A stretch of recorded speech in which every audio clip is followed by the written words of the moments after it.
Good afternoon, everybody. So it's a great pleasure to welcome you all to the second session of the IMF Middle East Center of Economics and Finance and the Euro-Mediterranean Economists Association joint research webinar series.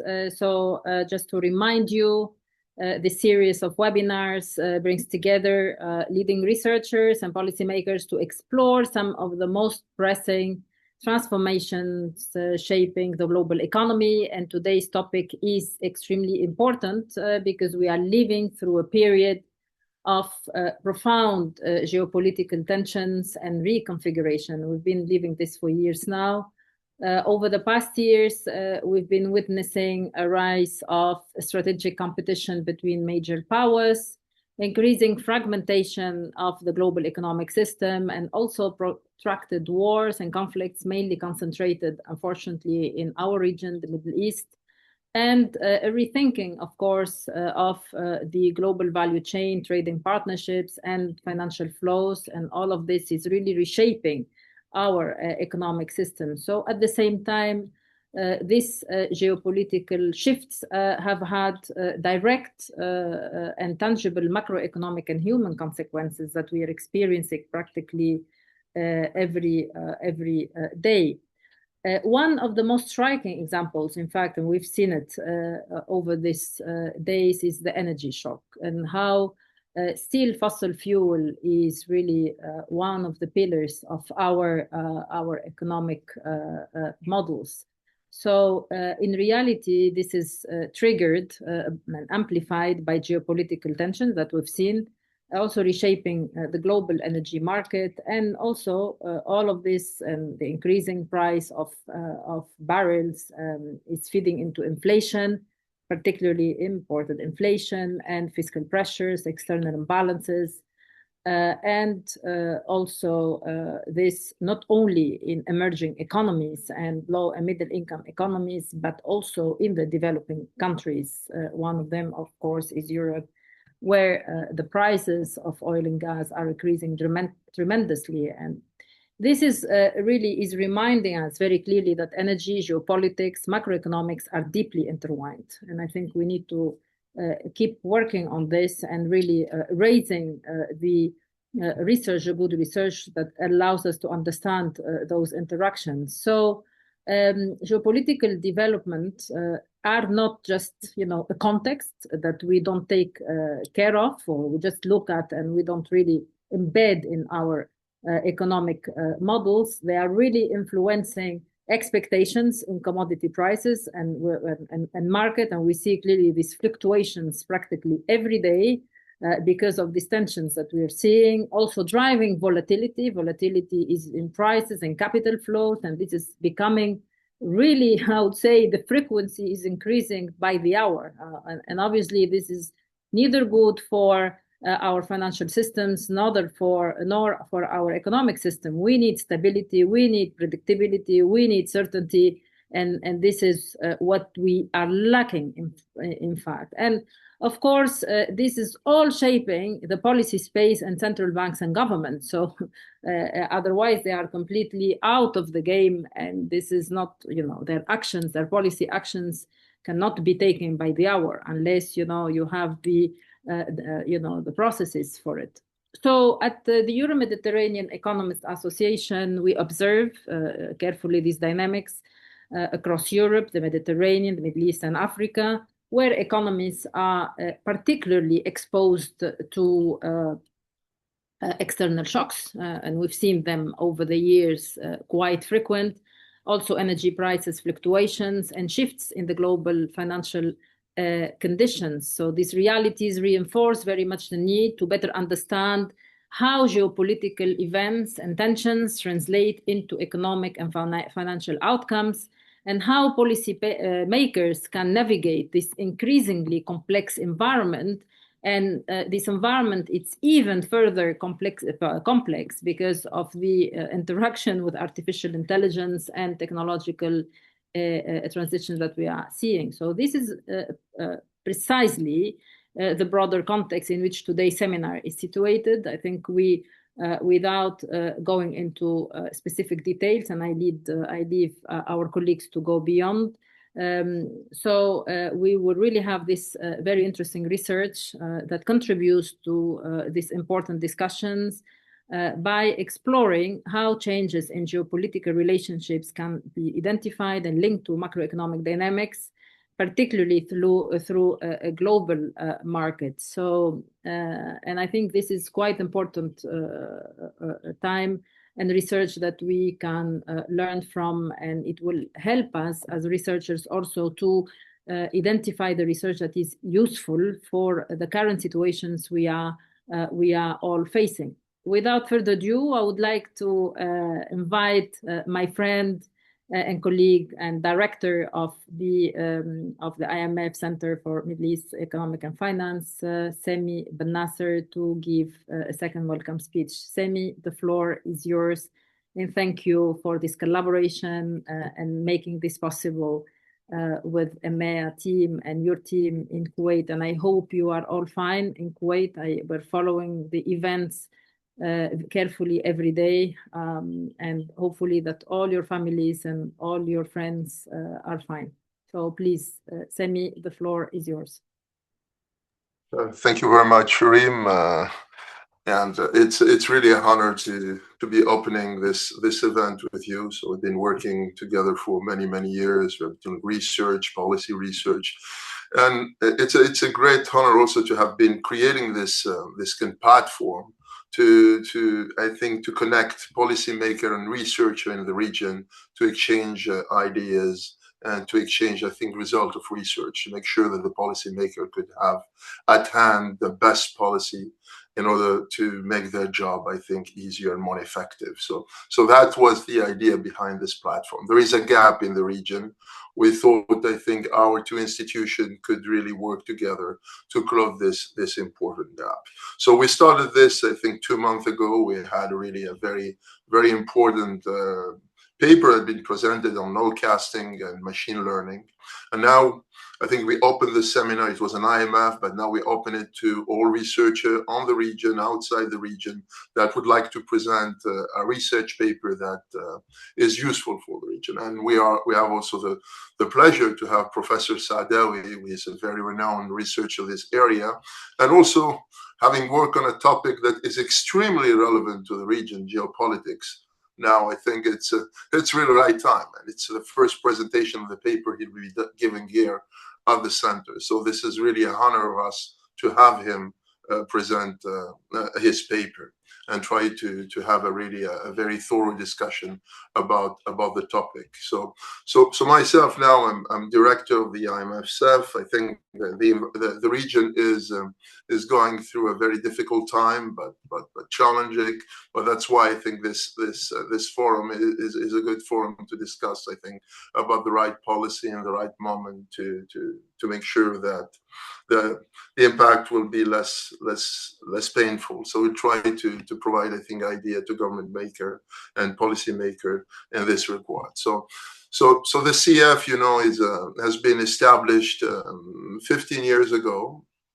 It was initially a training center, and then it moved to a research kind of center and also a policy platform to discuss economic and financial ideas. So we organize so many events, so in face-to-face webinars and so on. So it's a way, and now we are established, I think, cooperation with institutions across the region, with academia, to make sure that we have really a platform here for idea for the entire region. And I would like here to thank the government of Kuwait and the KIA, who are providing the funding for the center for the last 15 years. And this year we're going to celebrate this 15th anniversary of the IMF-CEF, which we will try, if things improve, to have a big event in Kuwait, and everyone is really welcome to attend this event. So inshallah in November. So if things improve by then. So now, without further ado, I don't want to speak too much. Reem has made a wonderful presentation about the context, And I would like to give the floor to Sandra, who is going to present Jamel and present the topic. And then we have to give also extra time to Jamel so he can present all his work that I think this most important kind of part of this webinar. So thank you very much for those attending the seminar. So we have reached, I think, 100 participants, which is a good number, and we hope we have more, inshallah, for this important event. But it will be put on our website, on our website also. We will put this on LinkedIn so people can rewatch this event. So thank you very much to all, and Sandra, the floor is yours. Thank you very much, Sami, and welcome again to this joint webinar. I would like, first of all, to thank all of the EMEA and CEF IMF teams who helped us to put together this webinar, and of course, Jamel for presenting your paper today. Maybe 2 quick points. One reminder for the call for papers. So if you have a paper that you would like to present for our webinar, you can send us your full paper to my email and to Zohair Sali email, who are the emails are already shared in the chat. And a second point for housekeeping. So just some rules. If you have any questions, please put them in the chat. We will have at the end of Jamel's presentation a Q&A session. So any pressing question, please put it in the chat and we will have the time to answer to all of your questions. And now I would like to present Jamel, a couple of words. So Jamel is a professor in economics at Paris 8 University and a member of the Dionysian Lab of Economics. He teaches at the Institute of European Studies and also is a consultant for the Asian Development Bank, a research fellow for the Economic Research Forum. Mainly his research focuses on international macroeconomics, development economics, and political economy, with special interest on the MENA region, financial vulnerabilities, and climate-related risks. Jamel, we are looking forward for your presentation. The floor is yours, and for the questions, please don't hesitate to share them in the chat. Thank you very much, Sandra, for this very kind introduction. First of all, I would like to thank you for providing me this opportunity to present my work. Of course, I know only by names Sami and Rim, so it's a real pleasure to meet you all for the first time. I hope not for the last. So yeah, indeed, let me share my screen and start the presentation. I will go to full screen. Do you see my my presentation? Yes, but you can put, yeah, perfect. Thank you. Yeah, full screen. Okay. So in this work, so that's for me, it's really a wonderful opportunity to present this work because I never presented this work before. It's the first time for me. And I will explain why I called it Geopolitical Turning Points and Macroeconomic Volatility. Because, of course, as has been recalled by Rim and Sami, we know that geopolitical events affect the good functioning of the world economy.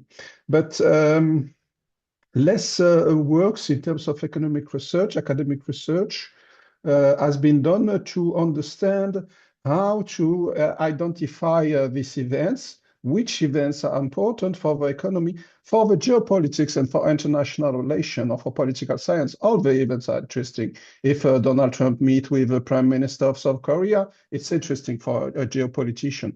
But for an economist, maybe it's not interesting. So we need to identify which events are important for the functioning of the economy. So we need to come up with a good methodology to first identify these events and then try to understand and estimate how they transmit through which channel to the economy. because we are economists and we can only bring economic policy response. We are not diplomats or we are not geopoliticians. So our job is to understand how these shocks transit through the economy.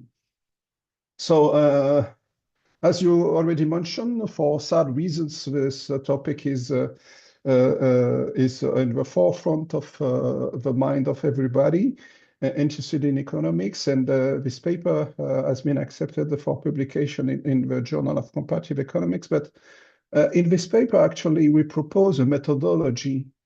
We propose an instrumental variable strategy which can be used for a large series, a large number of shocks, of macroeconomic and financial shocks. So this is not the ending point of a project, just the starting point. And my, how to say, my claim or the idea that I would defend is that this methodology of identifying geopolitical turning points can be done in many ways. It just, in macroeconomic models, it's just the narrative approach. It's narrative identification somehow. So you can make it in many different ways, but the game is to find these geopolitical turning points. So again, thank you very much for providing me this opportunity. And now let's dive into the presentation. So why I did this paper is because, of course, the literature on the determinants of the driver of oil prices is very large, but now it's become more clear or more evident for everybody that geopolitical surprise move the oil prices and the gas prices, of course, not only supply and demand fundamental.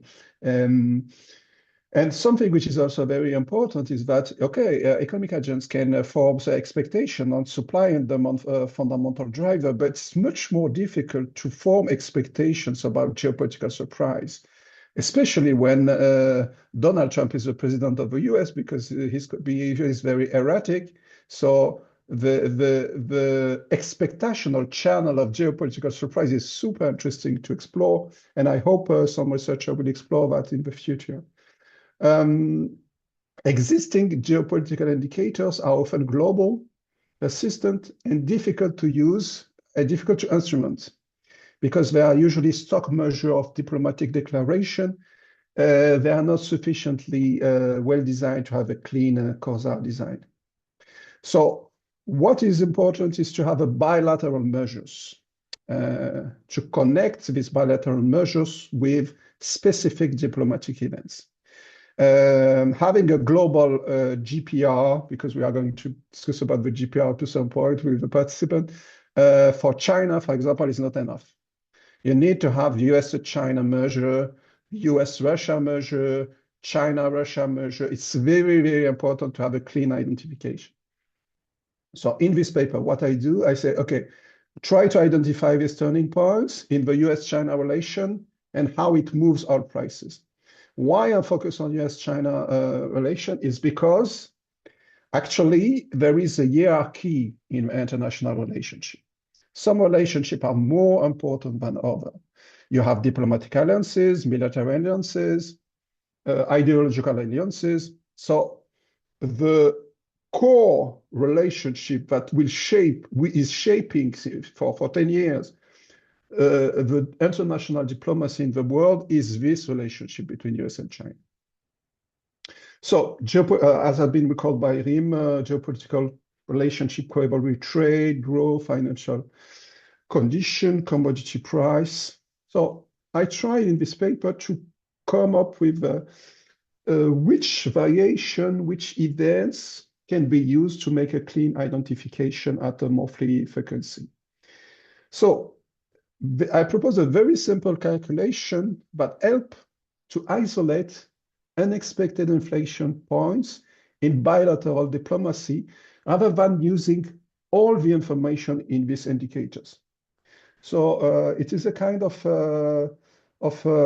filtering mechanism, which is very simple and actually quite strong. So the research question, how these geopolitical turning points, I will describe them, affect the oil price, and do these effects differ across the oil price distribution? So in the short run, a better relationship, because my shock is an improvement in the relationship between China and US. I know that not everybody is thinking about a deterioration, but of course, sometimes the relationship improves. So we need also to consider that. So in the short run, it can reduce the precautionary demand for oil and then compress the geopolitical risk premium, actually. Over the medium and the long run, a better relationship between US and China means that the world economy will function better in the future, and probably demand and global activity will be higher, and energy demand will be higher too. What I also discovered in this paper is that you have some response differ depending on the position of the oil price in the distribution. So you have asymmetric effect. So in the first part, I will explain why I did this paper, how it the position across the literature, the data, because the data are coming from Chinese political scientists, from Tsinghua University, you know, political scientists in North America and in China. They are also very good statisticians. It's not the same in France. For political scientists, not the tradition to use a lot of data. That's a pity. But we rely on these variables, which are available for the 12 most important trade partners of China at a monthly frequency since the 50s. So that's a wonderful data, actually. In the second part, I will more discuss about identification and why I believe this identification is strong for economics.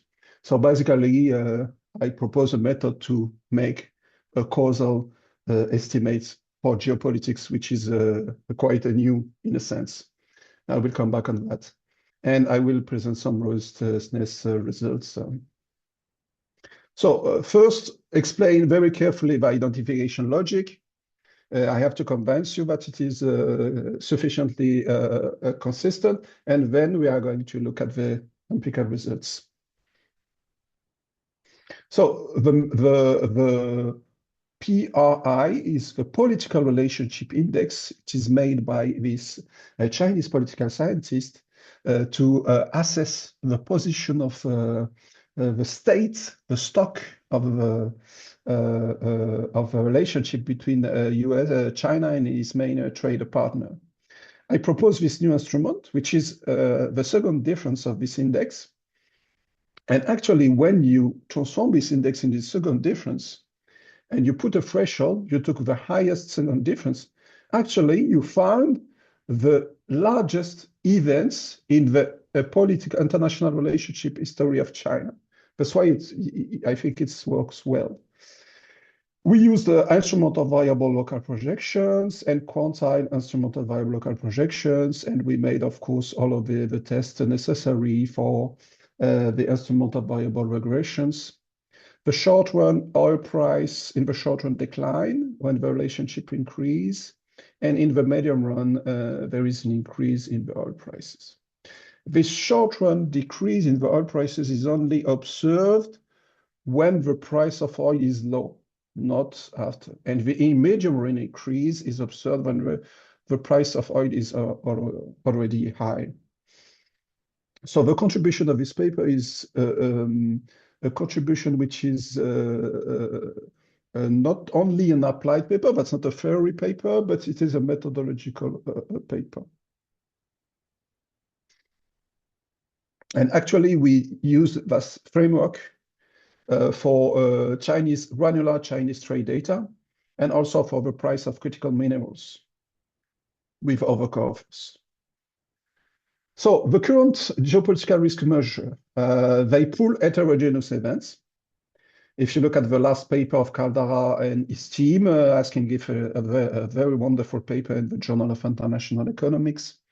They ask if geopolitical risk increase or reduce inflation. Paper is amazing. I made a series of blog on that amazing paper, but actually they pull a lot of different events. They pull World War I, World War II, 9/11, the start of the War of Korea, etc. So they pull a lot of events. These indicators are usually not dyadic. They are for a country. And this is, I think, a problem. And they usually emphasize about bad news rather than reconciliation.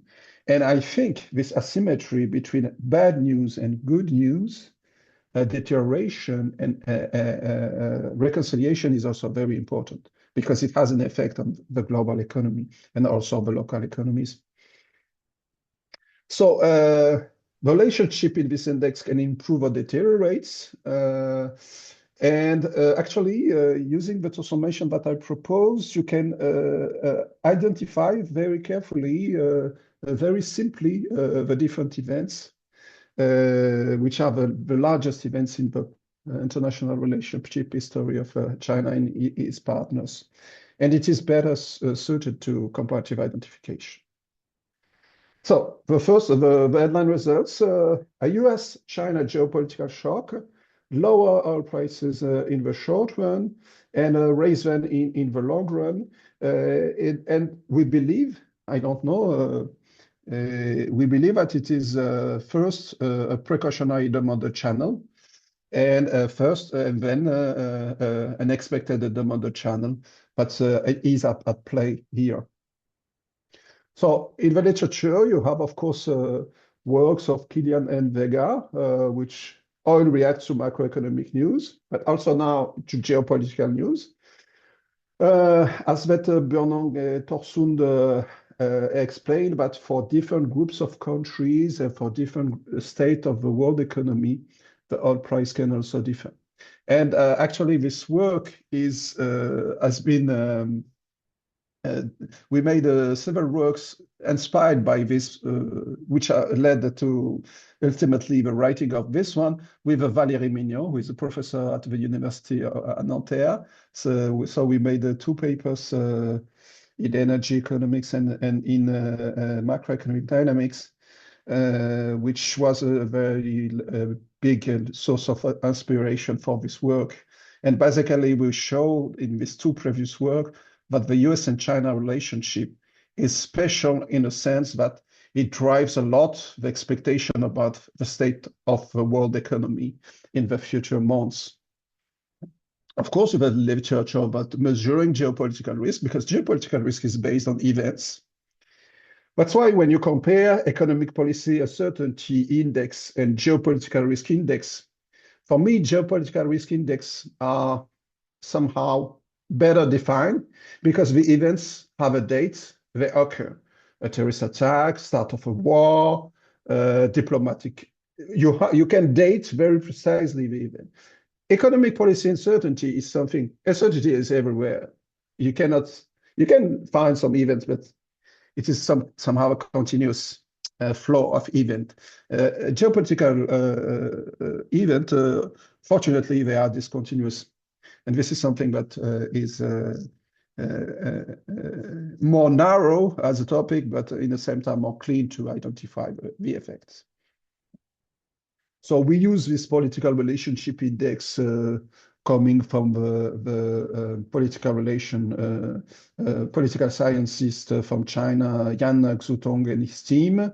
And we have this dyadic measure that can improve and deteriorates, not only the bad news like in the GPR of Caldaragna-Coviello.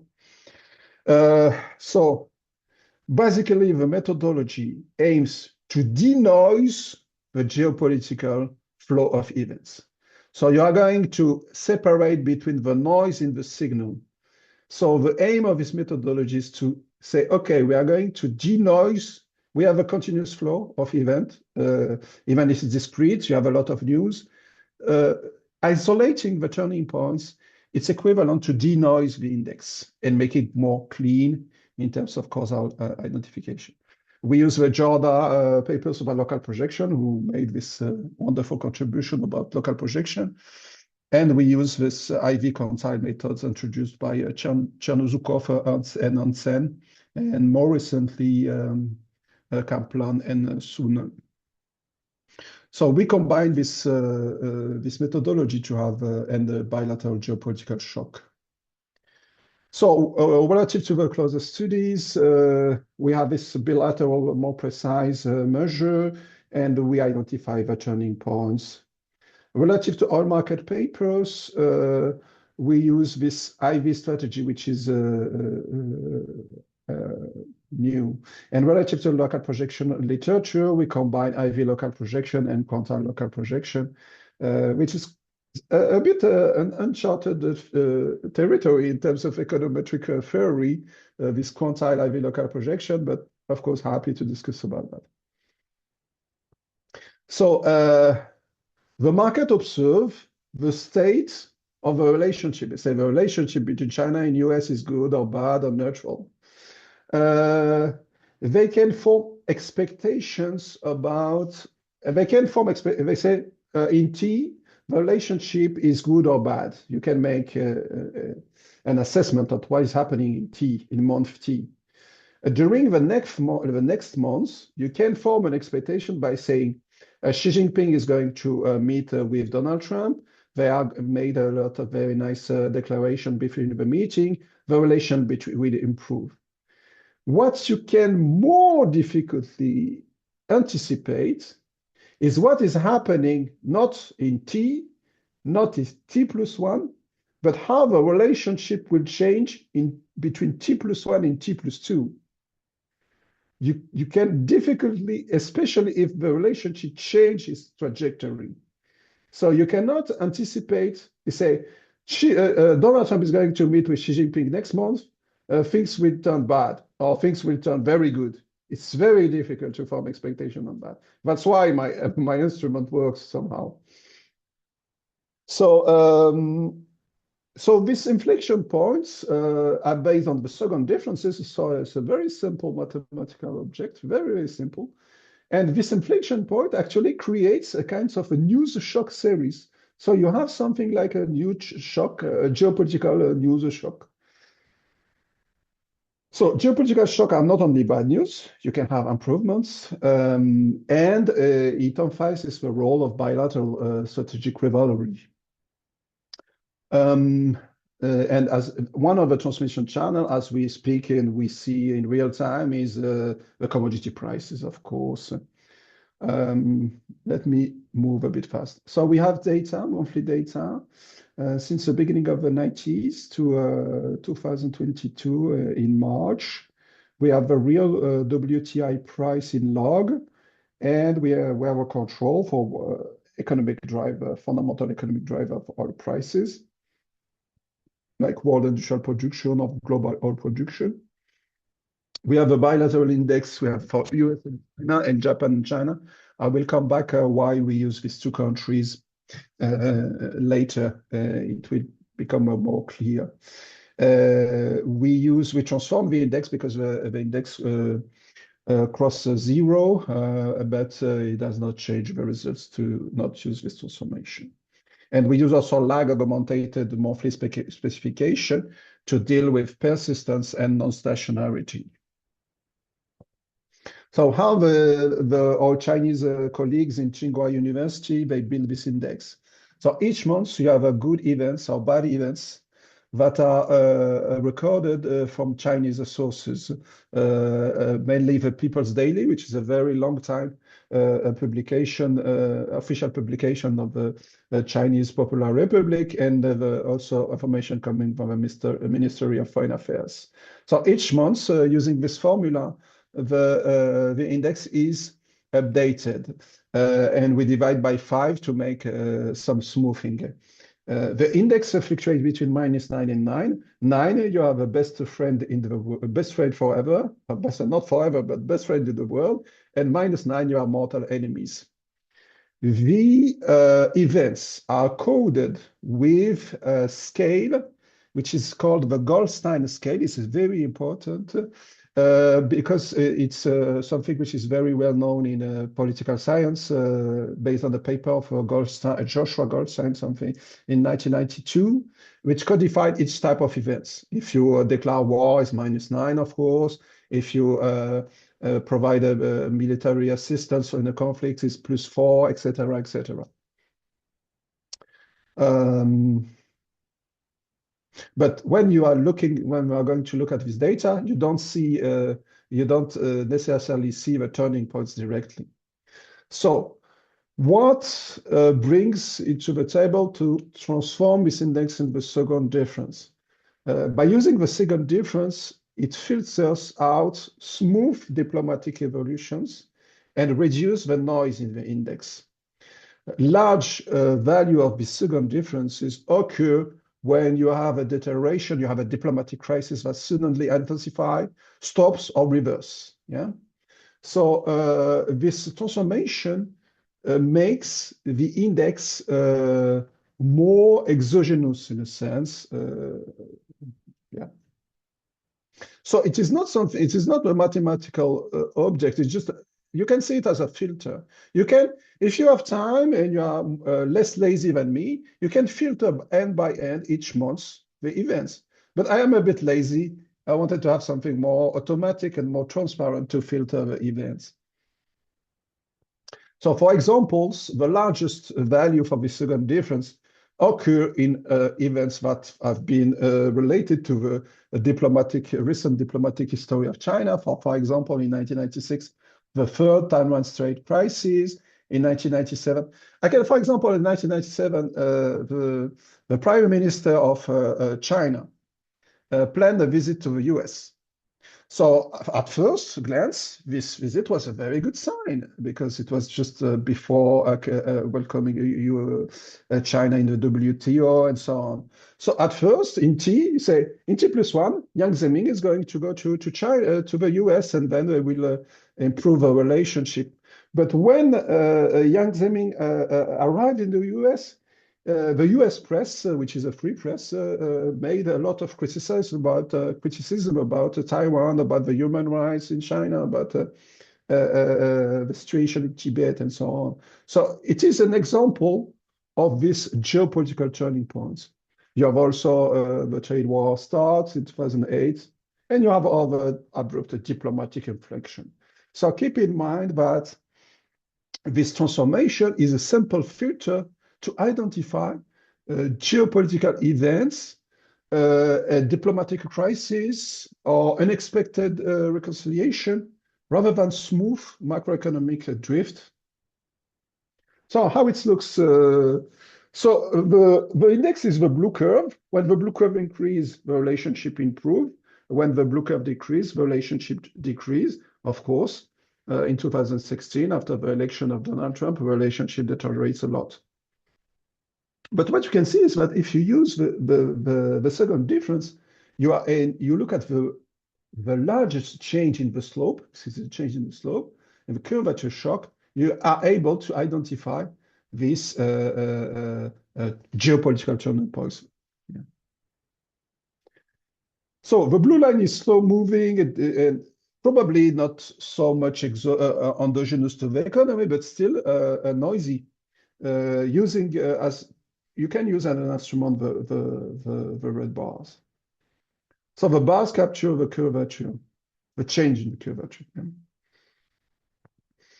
So the instrument is often quite at zero, but when the curvature change, it has a positive value or negative value, and this is how it makes it a good instrument actually.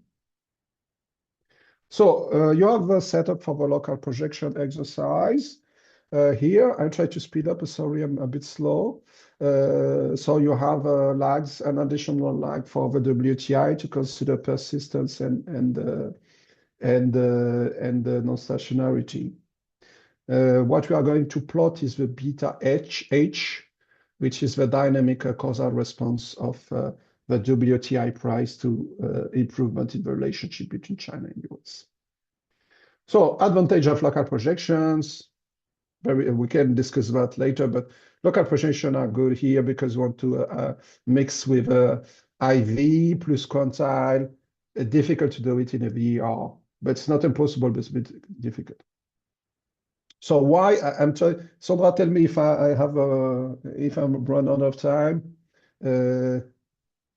You still have 10 minutes, and we have plenty of questions waiting for you. Okay. So I will speed up. So I will speed up about why it is a good instrument.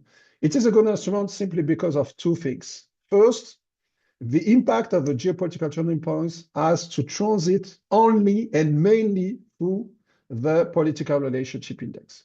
So it does not transit directly to the price of oil. And the second thing that makes it a good instrument is that the unobserved oil price shock, they did not generate the geopolitical turning points.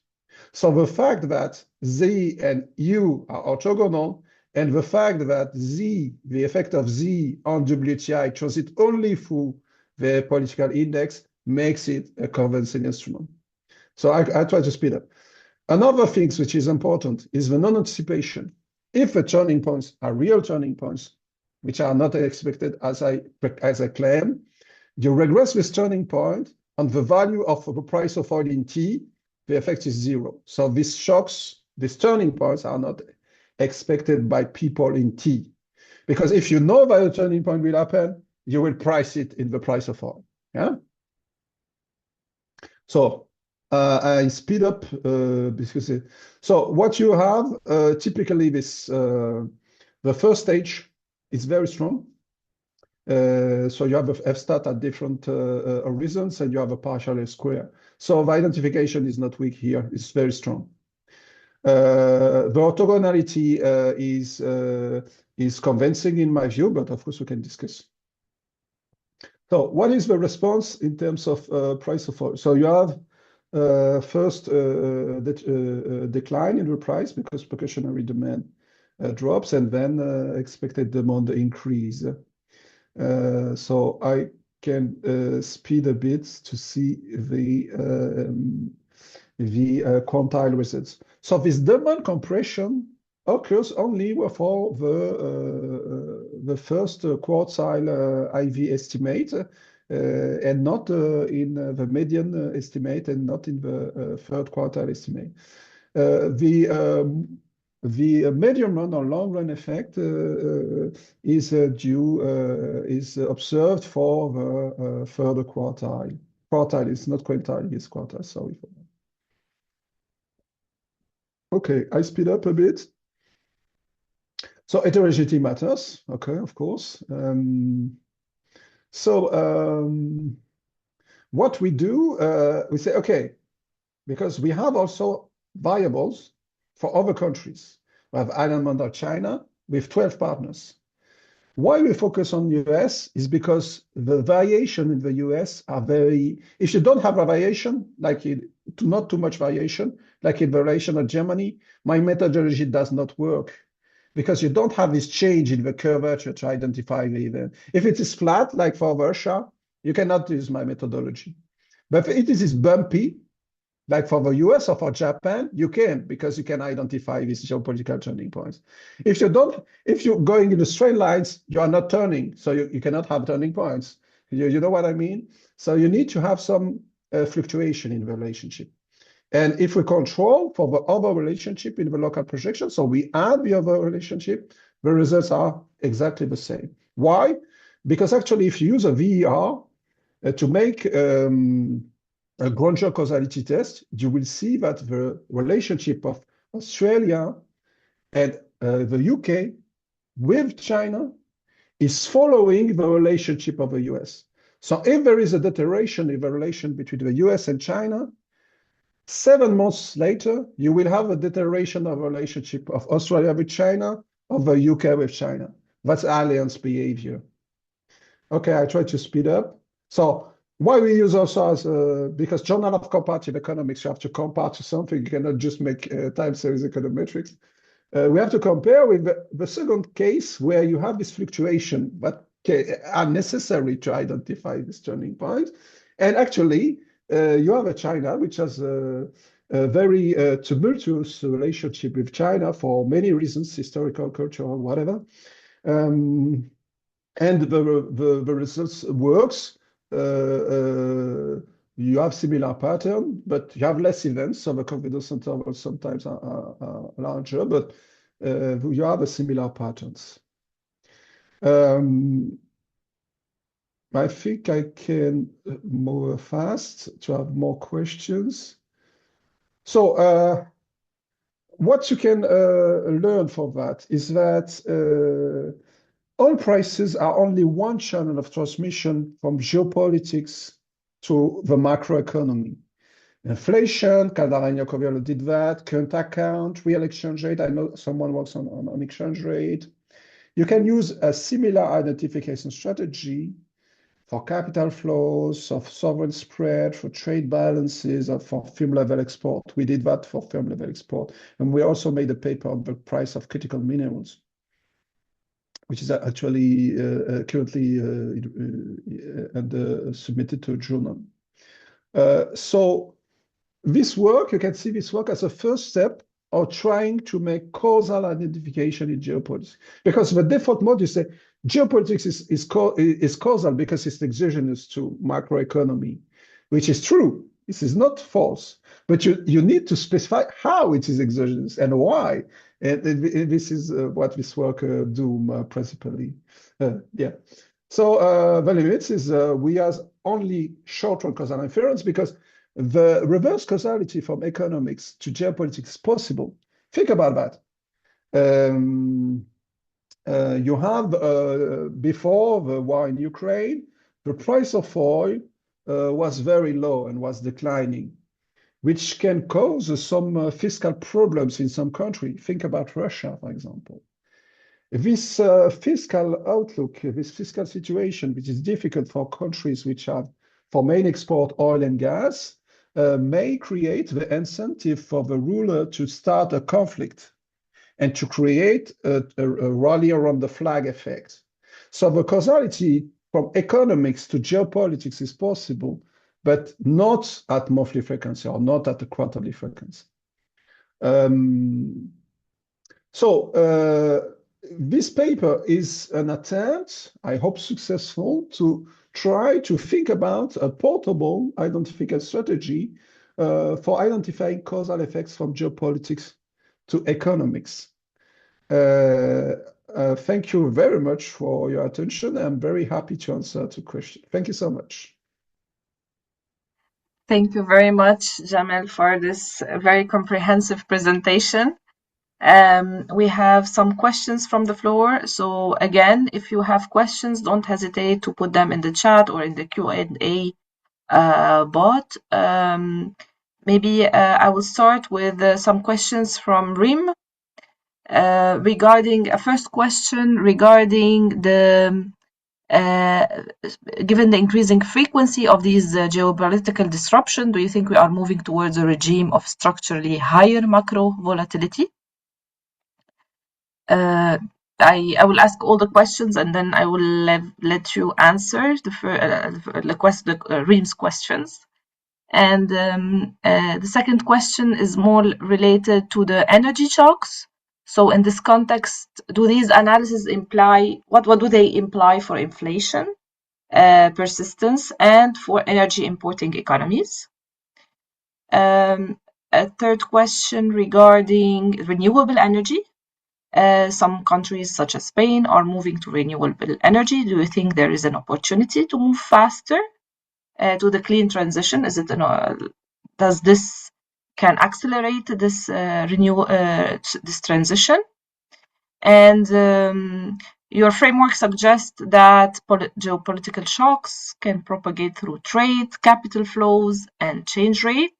How can policymakers integrate these channels into macro financial assessment frameworks, and can this approach be extended to anticipate financial instability risks?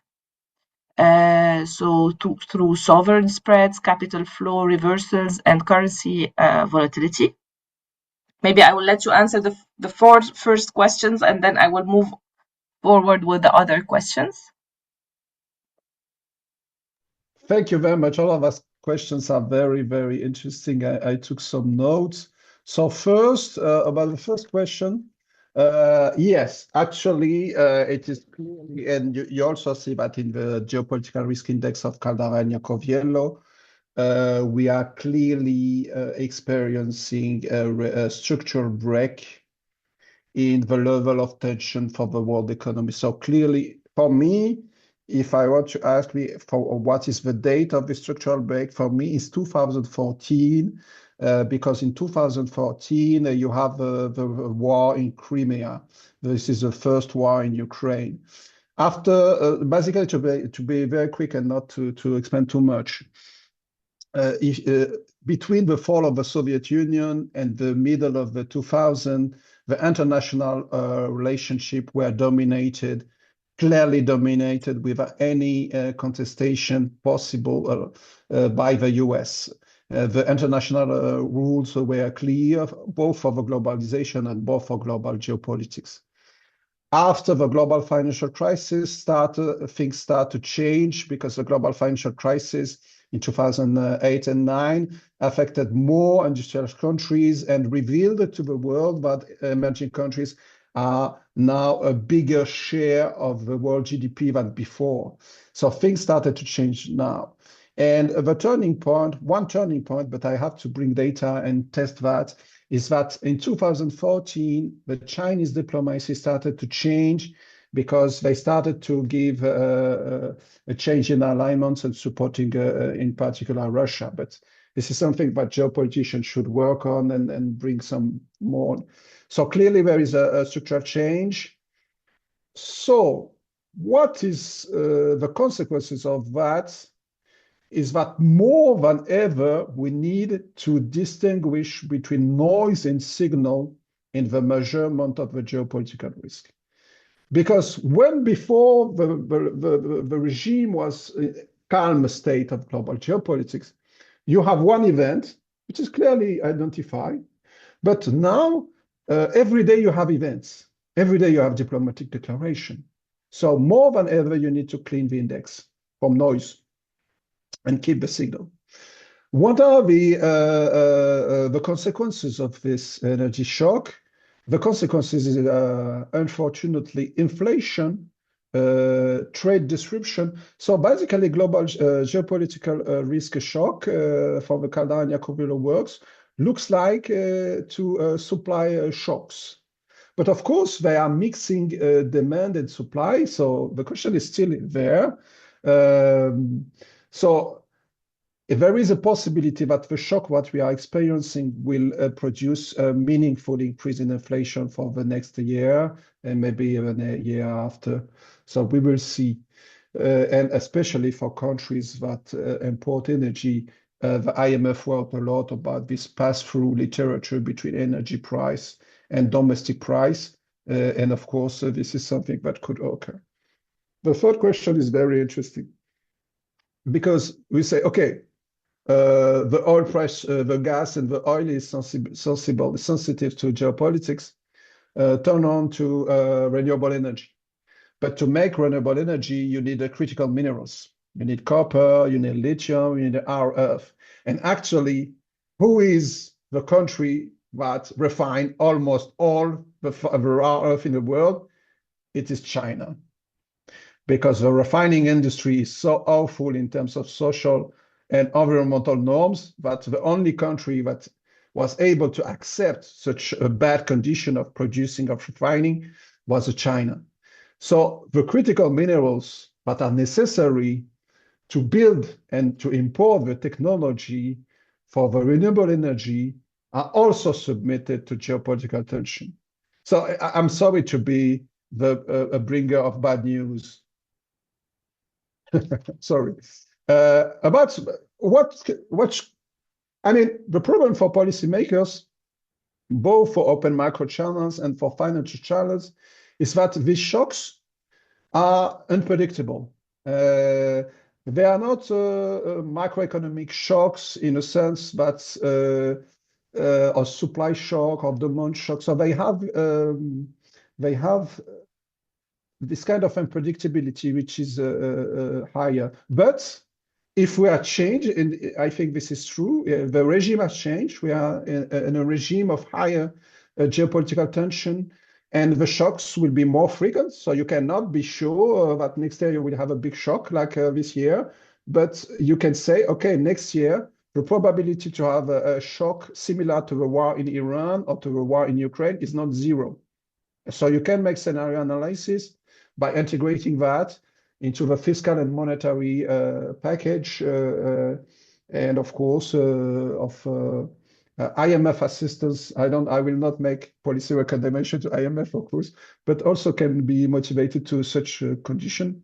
We saw that we made a small paper about fiscal austerity in sub-Saharan Africa.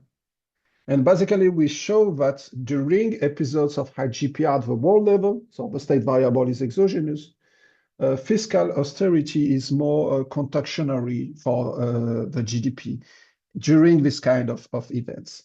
So a lot of works need to be done in this area, I think, and formulating sound policy recommendation is also a necessity, but I'm not sure if I answered well, but.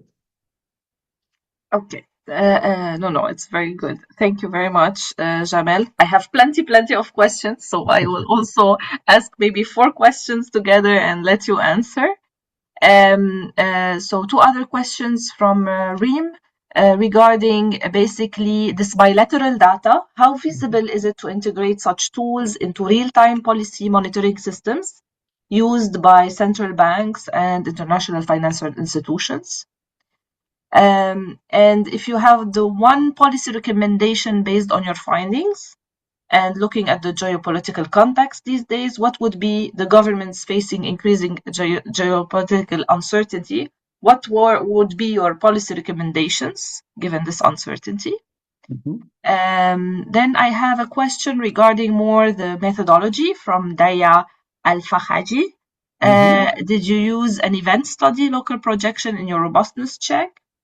And another question from Usama that is also related to the green transition. Do you think the green transition, including the use of collector costs, capable of reducing this fluctuation in energy prices? So I will let you answer to these 4 questions, and we have plenty others. Yeah. Other questions. Later, I will ask you to remind me the last question because Okay. What was No the last problem. question? It's regarding the energy transition. Yeah. Basically, does this energy transition capable of reducing the fluctuations in energy prices? Okay. So for the first, how to integrate this kind of measurements into the dashboard of ECB policy at the policy level. I think it is something. I was in February at the Bank of England, and they started to make this growth at risk literature, which is also done at the IMF, if I'm not wrong. Actually, the growth can be at risk. We know that the conditional forecast of growth can be affected by uncertainty, but actually, the growth can be at risk of geopolitical tension. So the geopolitical tension and the geopolitical uncertainty brings. So what is currently under the scrutiny of the Bank of England is to building a kind of a macroprudential tool based on the occurrence, the possibility of this kind of risk. So there is a world where you can have macroprudential tools based on this kind of risk, which is geopolitical uncertainty is a part of the global uncertainty. It's a small part, it's like kind of, this literature on tail risk. These risks are rare, but when they occur, the consequences are very, very good. So I think the at-risk literature is, and the at-risk framework can be extended to this kind of geopolitical risk. And of course, all the type of measurements, because these things are, I mean, it's political science things, so it's not measured like more precise like the GDP, etc. So policy recommendation is to acknowledge that a part of the uncertainty that will affect the future state of the economy of France, of England, of whatever, will be driven by this kind of geopolitical risk, which is actually not in the dashboard of countries, because it's not something that usually economists has been accustomed to work with. But now it is a part of a landscape. So you need to put into your scenarios for the fiscal space of next year the fact that a big geopolitical shock can occur. So this is something that I would recommend, but it's at my small level. I'm not a policymaker, of course. If I have to answer about the event study local projection, the beauty of my methods is that I don't have to use event study local projections because my instrument is able to isolate the events and make the logic, make the exclusion restriction respected.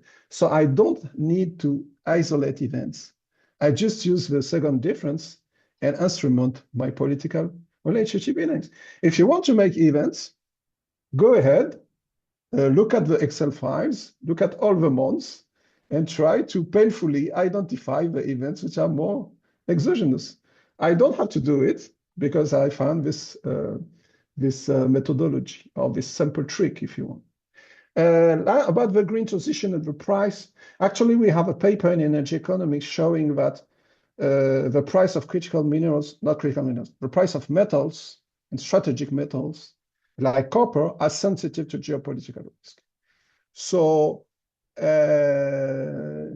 geopolitical risk, they will, in my view, they may complexify, make more difficult the clean transition, the clean energy transition and the environmental transition. A last thing about the policy recommendation is also, which is what we saw, there is a lot of people who are thinking about trying to make critical minerals, to rebuild the critical minerals or metal industry in Europe, in the US. This is something that people, but it took 20 years for China to achieve such a dominating position in this industry. So in terms of long-run policy recommendation, yes, of course, rebuilding mines of copper somewhere in Europe is a good idea, but it will take a lot of time. It's not realistic. Yeah. Okay, thank you, Jamel. We have questions regarding the oil prices in China. So what is the real impact of the changes in oil prices to the economy of China, the region and the world at a given time? How does the change in oil prices in China affect the geopolitical relations of China within the region and the world? And another question also regarding the stability of oil prices in China over the period of time, and how does the economy react to this situation? So looking at this risk at either different situations. So basically questions regarding the oil prices in China. Another question, can we treat geopolitics as an endogenous variable within the economic, financial, and political models? So is it possible, particularly when analyzing feedback loops between economic policy, international trade, and security tensions? Mm-hmm. And also, can we apply this method to understand implications of the current conflict between US and Iran? So is it replicable to the US-Iranian conflict? So also, I will let you answer to these 4 questions. Okay. So first, oil price in China. Okay. China is an oil importer. China is producing oil, but is the first consumer in the world because it's the fast growing economy, the faster growing. So China is consuming a lot of oil. So of course, China is sensible to the price of oil, but China has a strategy of diversifying the partner for which it imports and has a lot of strategic reserves of oil.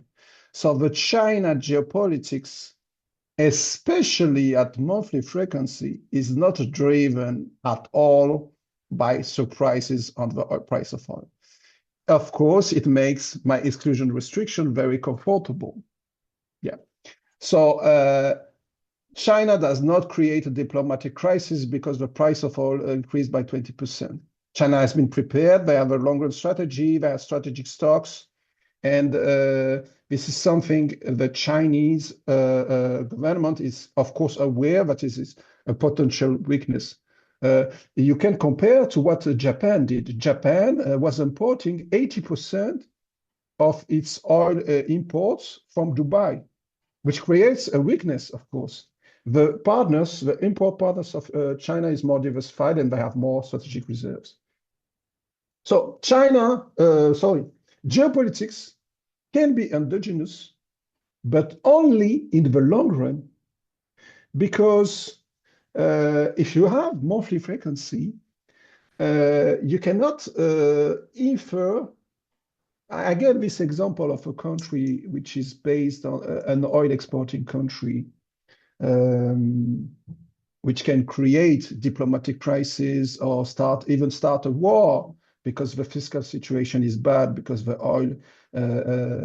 oil income coming from export is very low.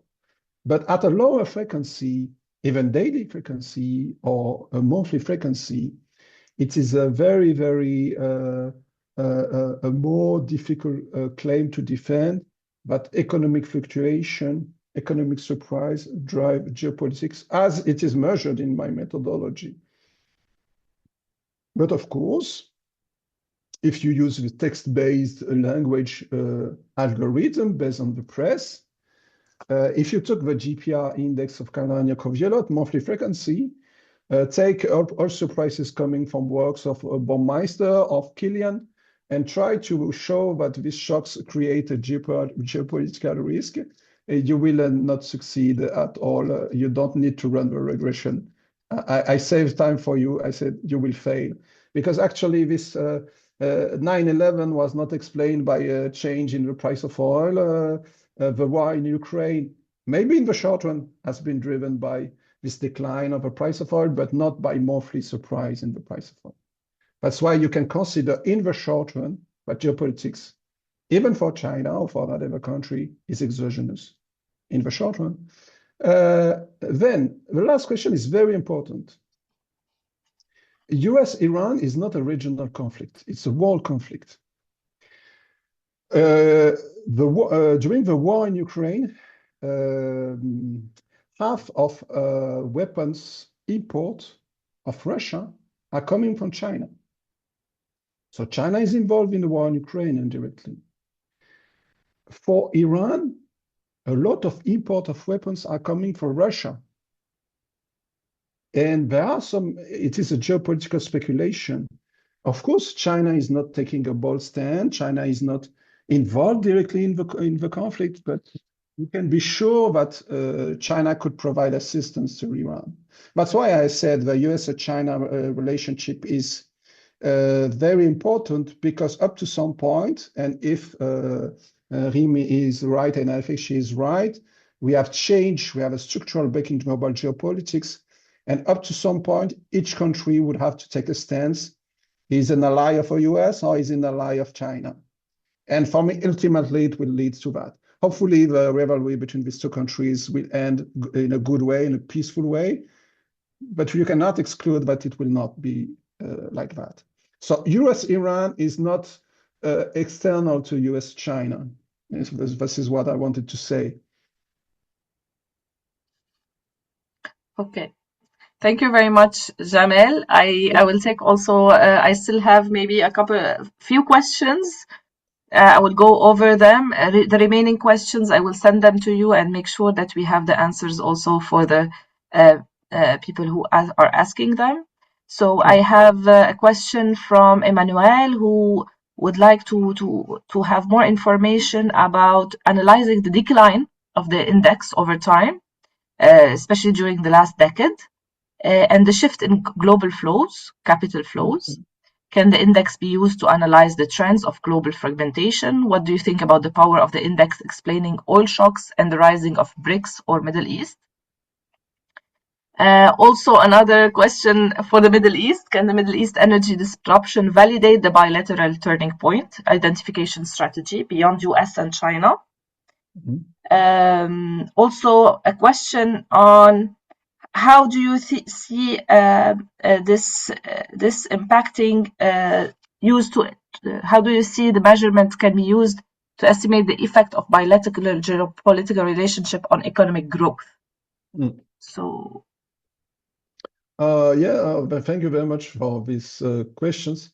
About the decline, the index is built as a score. So it's like fluctuating between a ceiling and a floor. So the relation, I mean, if you reach -9, it means that your two countries are in a mortal enemy position. You cannot be more than a mortal enemy.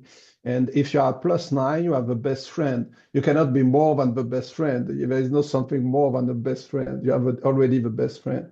So the index is built to fluctuate like an S score.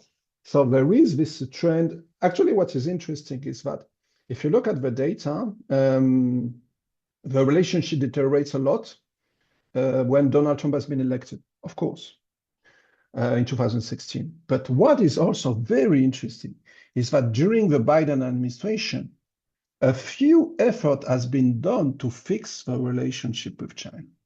There is a bipartisan consensus about how, in the US, about what US has to do to contain China.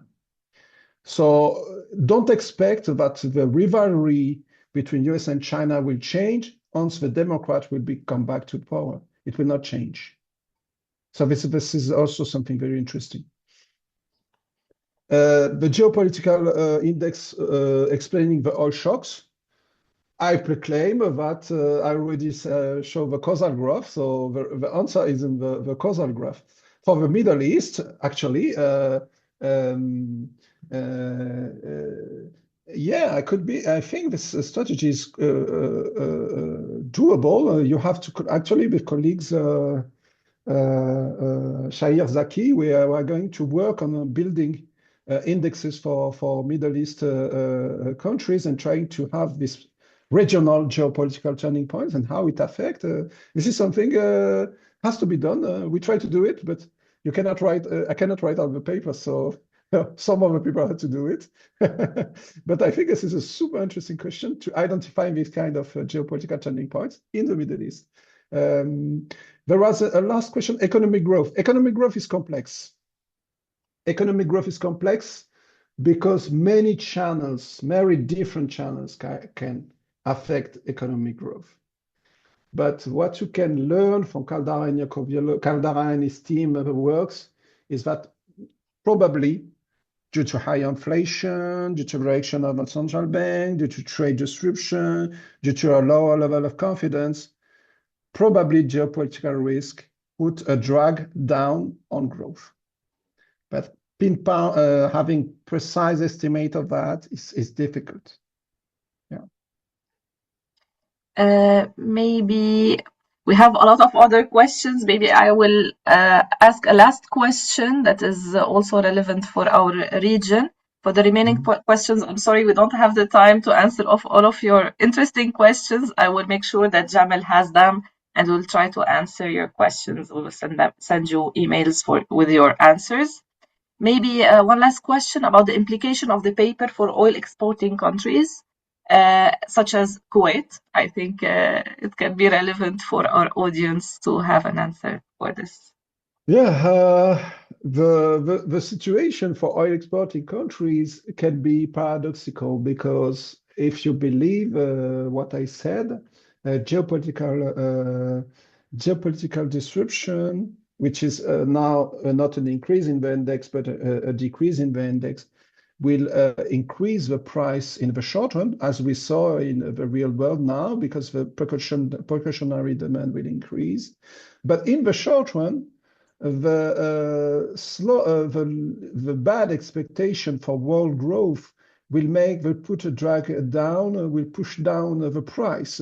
So this is not necessarily a favorable position for an oil exporting economy in the medium run, because if you have a recession that starts next year in the US and then propagates to a world economy, if you have a world recession, the demand for oil will be lower and the price will be lower, and thus in this way oil exporting economies will be impacted negatively. So very carefully distinguishing between the short-run effects and the medium-run effects is also, and of course, if the geopolitical risk is in the region, it raises problems not only on energy security, but just on security.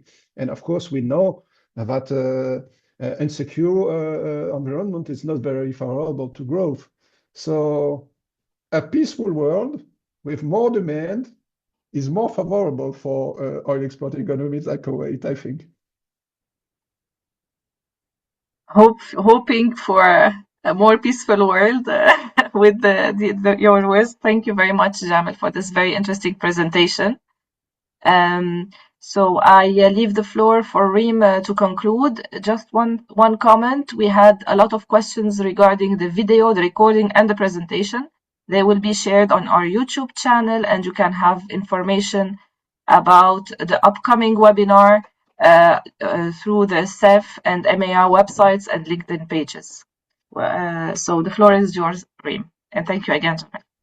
Thank you, Sandra, for moderating this session. Thank you, Jamel, for this very, very interesting work. I think we have much more questions for this 1 hour and 15 minutes to cover.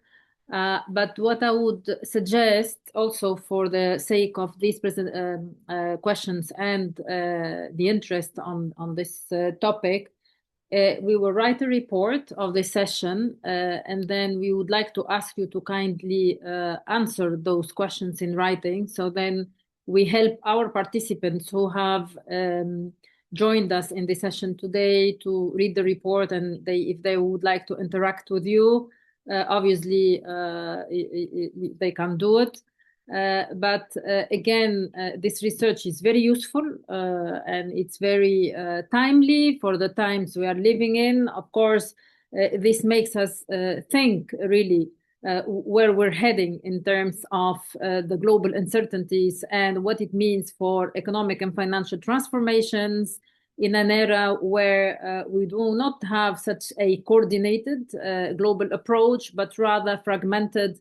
And then this also leaves a lot of gaps between the different players and how they interact with each other, and how they interact with each other now becoming a matter of cost and and benefits in reality. So one needs to understand this to quantify them, but this also makes the job of policymakers and also of IFIs, including the international financial institutions, much more difficult to stabilize. And you see, the stabilizers cannot anymore be seen as a kind of stable approach. It becomes almost a stable approach, right? Because so yes, there's a lot for us to do, and I think this is good from a research standpoint, but hopefully our research is really anchored into really stabilizing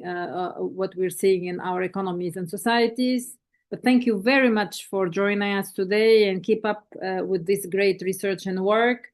And as Sandra mentioned, we will continue our series of webinars. I don't know if my friend Sami would like to add the final word, but please, Sami, the floor is yours.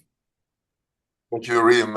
So I'd like to thank Jamel particularly for this great presentation and all the question that was asked later on, showing that I think people are very interested by the topic.